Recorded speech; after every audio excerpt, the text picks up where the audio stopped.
Hello! Alors, je suis prête pour les questions que vous m'avez posées. Il n'y en a pas énormément du coup, ça, je pense que c'est bien et on pourrait aller vite. Et là, dans mon verre, j'adorerais vous dire qu'il y a un bon chocolat chaud ou quelque chose chaud. Mais non, c'est froid, il y a de la sangria dedans. C'est genre ma boisson que j'aime. Et peu importe la saison, que ce soit en été ou en hiver ou en automne, peu importe, j'adore la sangria. Donc j'ai mis de la sangria dans ma tasse et c'est toujours un bon trompeur en fait parce que tu as l'impression que je suis en train de boire quelque chose de chaud, de pas alcoolisé, mais en fait c'est tout le contraire. Avant de commencer, merci d'avoir regardé Vlogmas, d'avoir été là et d'être jusqu'à ce moment-ci. Parce que ça veut dire que vous avez bien suivi 24 vlogs, 24 jours un peu random de ma vie. Il n'y a rien de particulier, je vis une vie comme tout le monde et j'ai des hauts et des bas comme tout le monde. Et du coup, le fait de documenter ça personnellement et que vous ayez le choix de regarder et que vous choisissez justement de le voir et de participer, de liker, de commenter, etc. me fait énormément plaisir. Donc merci beaucoup. Au moment où vous regardez ça, il y en a qui sont en train de fêter Noël, d'autres pas. Donc je vous souhaite aussi un très bon moment. J'espère aussi, parce qu'il y a pas mal de questions sur le bilan 2020 et comment est la vision pour 2021. J'espère que pour vous ce sera bon et que 2020 pardon, avec toutes ces épreuves aura été une année importante pour vous, pas dans le sens où tout est allé dans le mauvais sens, mais qu'il y a aussi des bonnes choses à retenir et que vous êtes équipé pour 2021, peu importe ce qui arrivera aussi cette année-là aussi. Donc voilà, je vous souhaite de très bonnes fêtes de fin d'année. Profitez de vos proches, des personnes que vous aimez, profitez-en vraiment. Sachez la chance que vous avez et montrez-leur que vous les aimez et que vous appréciez le temps. Profitez-en, vraiment. Ne soyez pas sur votre téléphone par exemple. Je vais commencer avec la question numéro 1 qui est de Princeline. J'adore Princeline et merci pour ta réponse dans un premier temps. Et ta question c'est: quel est mon bilan en tant que créatrice de contenu, blogueuse, youtubeuse? La deuxième question va un peu avec. Tu as la chance et l'opportunité de vivre différentes options de ce métier, que ce soit à plein temps ou à mi-temps avec un boulot à côté. Du coup, quels sont les points positifs et négatifs de chaque option et quelle est la meilleure option selon moi? Voilà, première question et ensuite une autre question sur 2021, mais je vais déjà répondre avec la première question qui est une bonne question parce que du coup il y a plein de points sur lesquels bouncer. En tout cas, quel est mon bilan? Mon bilan va être que ce que vous faites va au-delà de vous et je dis ça dans le sens où cette année j'ai posté le moins possible. Je sais même pas. C'est volontaire. J'allais dire que c'est pas les volontaires, mais c'est volontaire. Cette année j'ai pas voulu forcer et c'est une année si précieuse pour moi dans le sens où tout s'est calmé, que moi aussi j'avais envie de calmer le truc et je dois vous avouer qu'il y a eu un moment où j'ai perdu le désir, il y avait un moment où le désir était énorme. Donc ça fluctue parfois quand vous faites quelque chose qui est ce que vous aimez. Et je pense que les personnes que vous aimez aussi, il y a des jours où vous les adorez et des jours où ils sont un peu chiants. Donc avec YouTube c'était un peu ça, et que ce soit sur les réseaux sociaux etc. Par contre le bilan est positif parce que la leçon que j'ai tirée, c'est premièrement ça montre quel type de personne je suis. Ça veut dire que la vie extérieure est moins important que ce que j'ai envie de faire et de transmettre. Du coup je sentais pas ce genre de FOMO en fait, c'est que quand tout le monde est en train de poster, que toi t'es pas en train de poster, que tu as l'impression que tu es en train de faire quelque chose de mal. J'avais pas envie de poster, j'ai pas posté, et quand j'avais envie de poster, j'ai posté ce que j'avais envie de poster ou ce que je pensais était utile à poster. Deuxièmement, ce que j'ai appris c'est que ce que je fais a toujours de la valeur, parce que vous voyez, quand vous êtes toujours derrière cette course de faire et de produire, de sortir quelque chose, et c'est un business et un milieu assez concurrentiel où ça ne s'arrête jamais. Le fait que moi-même je me suis arrêtée j'ai vu que ma valeur n'a pas diminué forcément. C'est pas parce que j'ai moins de followers, c'est sûr que j'aurais pu grandir et avoir plein de followers, avoir plus de likes, avoir plus de vues. Tout ça, oui, on peut. Par contre, quand on s'arrête, parce que très peu de personnes s'arrêtent et qu'on regarde ce qui se passe, chose que j'ai faite, je me suis rendu compte qu'il y a toujours encore des gens qui suivent, il y a des gens qui restent. Merci à toutes les personnes qui sont restées, merci beaucoup. Et j'ai eu des collaborations, donc je vais vous sortir peut-être après là, il y a mon vision board, donc mon petit carnet de visualisation où Dior était dessus et j'ai travaillé avec Dior. L'année où j'ai le moins fait, c'est venu de nulle part. Enfin, parfois ce que vous avez fait est suffisant pour vos rêves en fait. Parfois on a des rêves, on se dit il faut que je fasse ça, il faut que je fasse ça, faut que je fasse ça pour que ça se réalise. Mais si vous êtes confiant en votre truc, les choses viendront. Et c'est une des premières leçons que j'en ai tirées. Et troisième leçon ou bilan, c'est que c'est vraiment moi. Je me suis rendu compte où est-ce que moi je suis dans ce milieu. J'ai beaucoup appris sur moi, les types de vidéos que je fais, ce que j'ai envie de faire, est-ce que j'ai envie de continuer ou pas, et des trucs comme ça. Donc voilà un peu les choses que j'en ai tirées. Désolée, ça va pas être long parce que je suis juste en train de parler. Mais si vous aimez ça, tant mieux, prenez-vous quelque chose à boire. Les opportunités sont juste énormes. Et je pense que 2021, il y aura encore plus d'opportunités. Et quand on est soi-même, plus les opportunités, c'est juste fabuleux. Et c'est important d'être soi-même et de découvrir qui on est, qu'est-ce qu'on aime, qu'est-ce qu'on veut faire, qu'est-ce qui est important, qu'est-ce qu'on veut partager, qu'est-ce que j'ai à contribuer, parce que tout le monde est sur les réseaux. Sur ce sujet-là, je pourrais parler pendant des heures. Donc déjà ça, et les opportunités sont allées monter jusqu'au cerveau, jusqu'à dans la galaxie, je veux dire, cette année avec les Reels, les TikTok, YouTube a continué, toutes ces plateformes, tout le monde a eu le temps de commencer à se consacrer à ce genre de projet et je trouvais ça bien. Donc voilà. Et le côté plein temps, mi-temps, etc. Tout ça, la question finale sur quelle est la meilleure option pour moi, ça reviendra à la fin. Parce que oui, je l'ai fait à mi-temps, oui, ou à plein temps. Pour moi, c'est toujours à plein temps parce que c'est juste le temps qui est divisé. C'est-à-dire que je passe pas toute ma journée à faire que ça. Je fais autre chose. Mais même quand j'étais à plein temps, je faisais toujours autre chose à côté. Donc pour moi, YouTube a toujours été à plein temps. Même quand je poste pas, c'est toujours à plein temps parce que c'est toujours dans ma tête. Donc moi, personnellement, le fait professionnellement, on va dire ça comme ça, parce que pour moi, ça n'a aucune différence finalement. Professionnellement, c'est-à-dire en tant que statut sur le papier, là, il y a une différence. Et ce que je dirais, c'est vraiment votre situation qui déterminera ça. Est-ce que vous avez le courage de le faire à plein temps? Oui, non. Donc ça déterminera est-ce qu'on le fera ou non. Et du coup, ça dépend de vous. Et c'est vraiment une question qui dépend de la personne. Et quelle est la situation? Donc pour moi, je vais vous dire clairement pourquoi je suis passée de plein temps à mi-temps et pourquoi j'ai changé, qu'est-ce qui s'est passé. Tout simplement pour moi, c'était à l'époque, les gens pensent que je suis passée à mi-temps ou que j'ai un job en plus ou à côté ou un autre job. Parce que avec Monsieur Coco, on s'était séparés. Mais j'avais le job il y a un peu plus avant ça. Le truc c'est que on envisageait d'avoir des enfants en fait. Et on envisageait de fonder une famille. Et quand tu calcules, c'est sécurité sociale. Parce qu'à plein temps, tu payes ta sécurité sociale toi-même. C'est peut-être moins de revenus. Comment est-ce que tu vas faire pendant ta grossesse? Et c'est constante production et t'es pas vraiment à l'aise en fait parce que tout dépend de toi.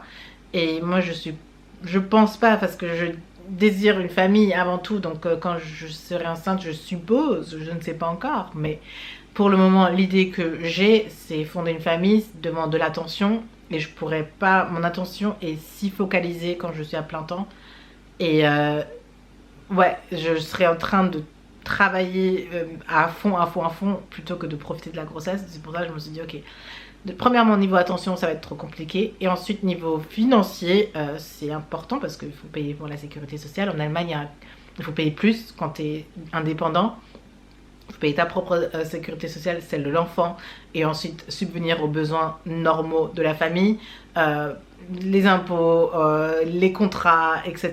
Donc, ça fait du coup, financièrement, et quand tu calcules, il faut mettre en place une stratégie. Et moi, la stratégie, ça a été, ok, je retourne en emploi. Parce qu'en Allemagne, du coup, je serai couverte et j'aurai le temps de maternité. C'est-à-dire que si la grossesse se passe pas bien, si j'ai pas envie, s'il vient pas des choses, je serai couverte. Et c'est un peu la raison, le raisonnement derrière le retour au job. Et ensuite, j'ai eu la rupture. Du coup, j'ai dû déménager, j'ai dû vivre seule, subvenir toute seule. Avant, tu vois, quand tu as deux bons revenus, tu vis très bien. Un seul bon revenu, tu vis bien, mais tu te rends compte que tu as des goûts de luxe. Et soit tu renonces à tes goûts de luxe ou tu essaies de manager pour que tu sois un minimum contente. Et voilà un peu la décision que j'ai prise. Après, bien sûr, si ça marche super bien, en fait, les chiffres, il faut regarder les chiffres et prendre une décision. Et voilà ce que j'ai fait. Voilà. Est-ce que c'est exactement ce que je vous recommande? Faites vos chiffres.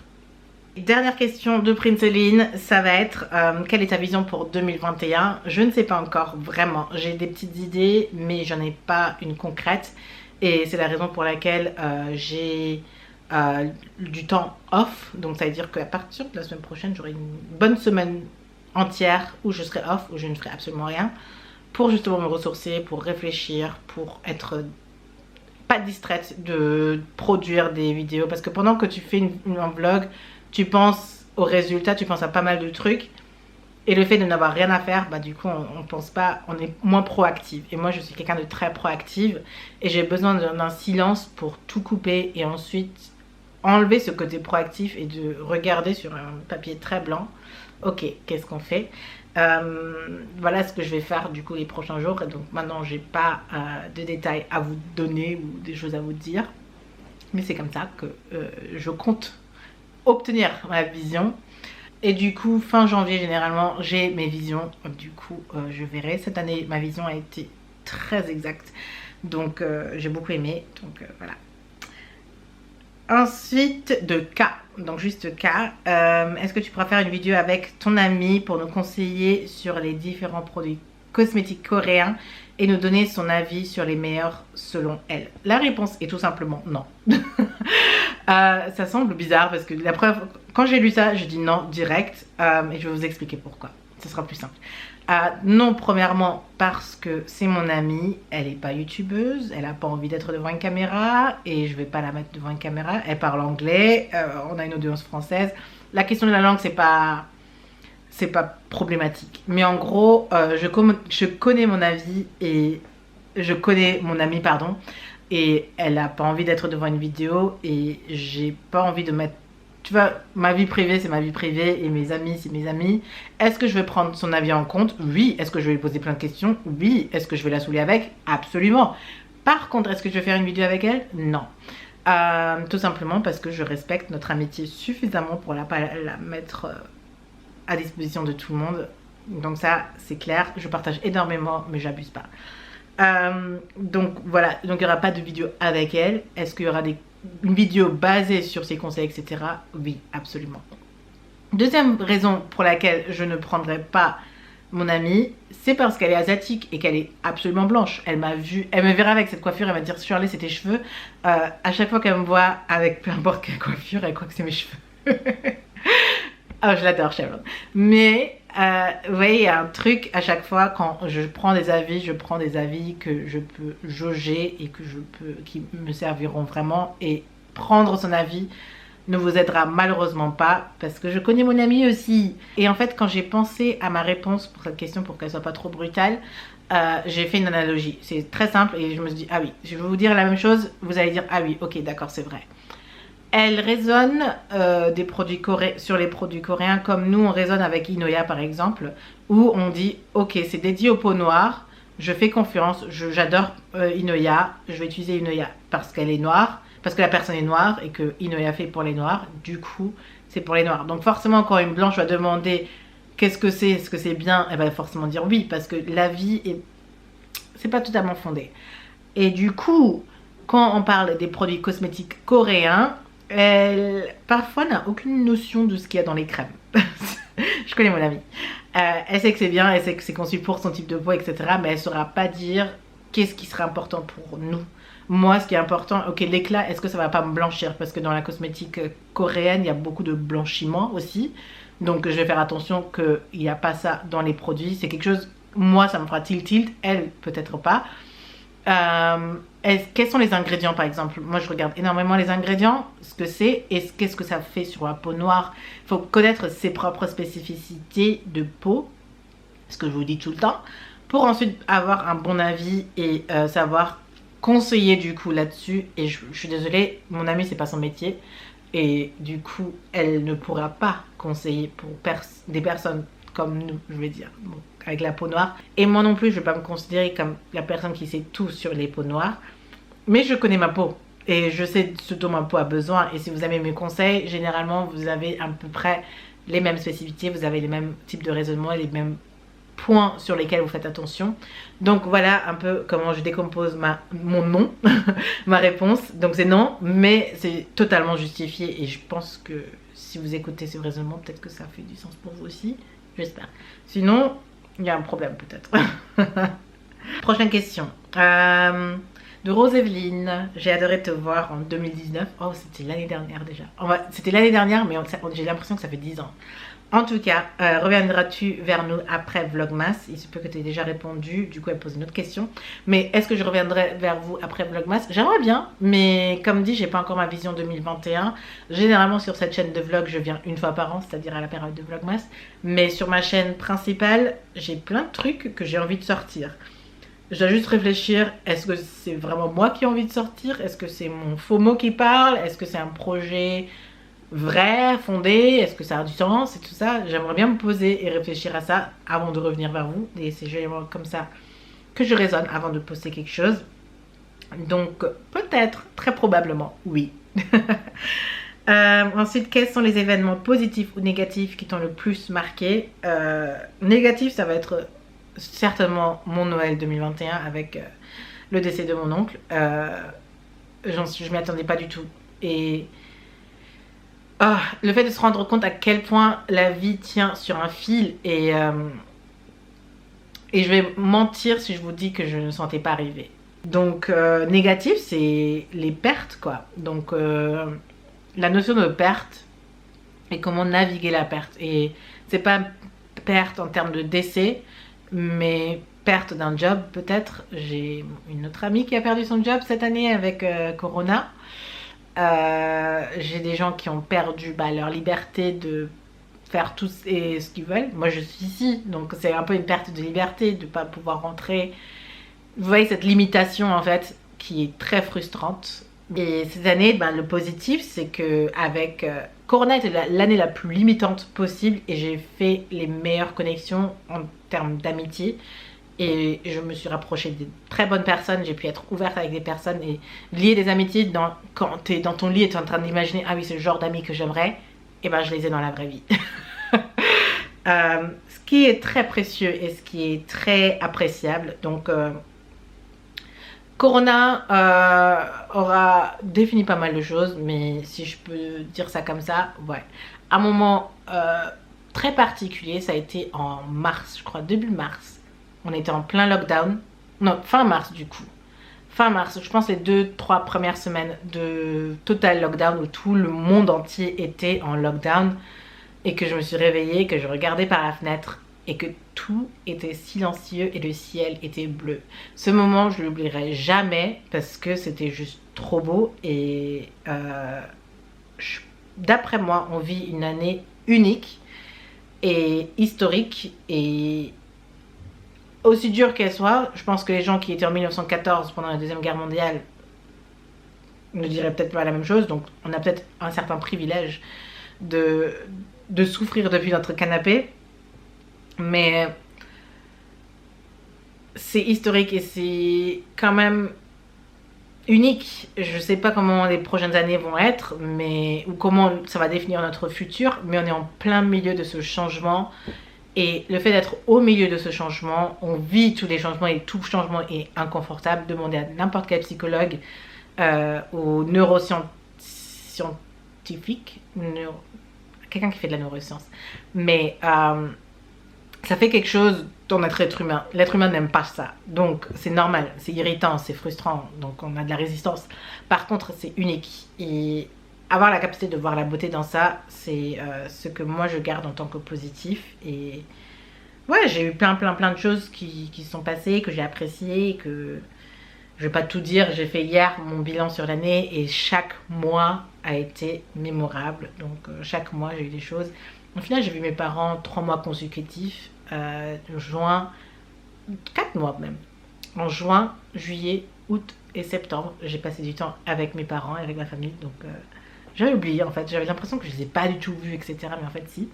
Sauf il y a Miss Natural Coco qui va bientôt profiter de ses produits Givenchy. J'ai tout emballé hier. Hier, je sais pas ce qui m'est arrivé, mais j'avais envie de tout nettoyer, de tout ranger, surtout les cartons.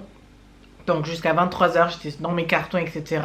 Tout était prêt. Et d'ailleurs, le calendrier de l'Avent, j'ai tout mis dans un carton aussi. Et c'est prêt à être envoyé. Donc après cette question-réponse, jusqu'à la fin, restez jusqu'à la fin. Je vais vous dire comment participer, comment recevoir votre colis. Mais en tout cas, Miss Natural Coco. Une question très similaire. Du coup, c'est... elle en a 2, des questions peut-être 3. Comment est-ce que j'ai vécu cette pandémie? Premièrement, j'ai vécu cette pandémie comme... Ouh, je suis désolée, c'est moche. Beaucoup mieux. Donc, comment est-ce que j'ai vécu cette pandémie? Bien. Honnêtement, bien. C'était dur, je vais pas mentir. Que c'était pas inconfortable, que c'était pas des longs et énormément de moments de solitude et beaucoup de temps dans une petite pièce. J'ai pas tourné en rond par contre. Par contre, c'était... Ouais, c'était bizarre. Je vais pas le nier. Par contre, je l'ai bien vécu. Malgré ça, vous voyez, dans l'inconfort, c'est un peu ce que je disais dans la difficulté de voir de la beauté. Et pour moi, j'ai accepté toutes les réglementations, toutes les restrictions, etc. Parce que c'était une question de santé. Et moi, la santé va avant le business, la santé va avant le gouvernement, la santé va avant tout. Et du coup, les restrictions n'étaient pas que pour moi. Et je pense que quand on essaie de penser un peu à tout le monde et au bien-être de tout le monde, et on a tous envie des bonnes choses, on a tous envie de la même chose. Par contre, il faut aussi mettre du sien et c'est dur et c'est difficile. Donc, les restrictions, je les ai acceptées, c'était chiant. Par contre, j'avais toujours cette idée, ok, c'est pour notre santé. Si on sort tous en été, je me suis dit, mais pourquoi partir en vacances? Vous savez pas qu'en septembre, on sera en lockdown. Moi, j'étais en stress parce que mon anniversaire était en septembre et je me suis dit, arrêtez de partir en vacances. Parce que mon anniversaire, on sera tous bloqués. Je pourrais vraiment rien faire. Et après, c'est arrivé en novembre. Par contre, moi, je m'attendais déjà. Je me suis dit, non, non, les gens, restez chez vous. Arrêtez, s'il vous plaît. C'est la même chose un peu à Noël, là. Je sais qu'on a tous le désir de faire des choses, mais parfois, il faut vraiment prendre sur soi. C'est difficile que ce soit. Et c'est mon avis, hein. Je sais que tout le monde a d'autres avis. Et voilà, tout le monde n'a pas à le partager. Je suis très consciente. Ne le partagez pas si c'est pas votre partage. Mais c'est le mien, vraiment demander la question, donc je réponds. J'ai énormément de gratitude parce que pendant que certains perdaient leur job, pendant que certains étaient malades, etc., moi j'étais en très bonne santé. J'avais mon boulot, j'ai eu même une augmentation, j'ai eu toutes mes collabs, beaucoup de bénédictions. Bon, à la fin de l'année, on a eu aussi un petit coup, on a été aussi touchés. Par contre, et je veux pas dire qu'on peut classifier tout ça, mais j'ai énormément de reconnaissance et j'apprécie vraiment tout ce que j'ai pu vivre cette année. Et ça me permet de me renforcer et de grandir, d'avoir de la perspective, de vivre avec les autres, d'aimer les autres, de partager les douleurs des autres. Parce que pendant que moi j'avais des augmentations, je commençais à pleurer parce que d'autres perdaient leur job en fait. Donc voilà, ça m'a beaucoup aidé à aimer mon prochain. Alors ça... énormément, qu'il soit noir ou blanc. Parce que c'était une année aussi avec beaucoup de divisions, etc. Donc qu'il soit noir ou blanc, ou jaune ou bleu, j'ai appris plus à aimer les gens que juste à aimer que moi ou juste les noirs. ou aimer juste ma famille. Non, j'étais à grand cœur ouvert. C'est une des grandes leçons, je pense. Et voilà, est-ce que ça t'a révélé en toi une passion ou déterminé quelque chose en toi? Première chose, c'est l'amour des autres, parce que je pensais vraiment que j'étais quelqu'un qui était focalisé que sur moi-même et que je m'en fous des gens. Je suis dure en fait. Parfois, je suis genre, ok, d'accord, fais ce que tu veux et voilà. Mais ça veut pas dire, au final, je m'en suis rendu compte que j'aime pas les gens.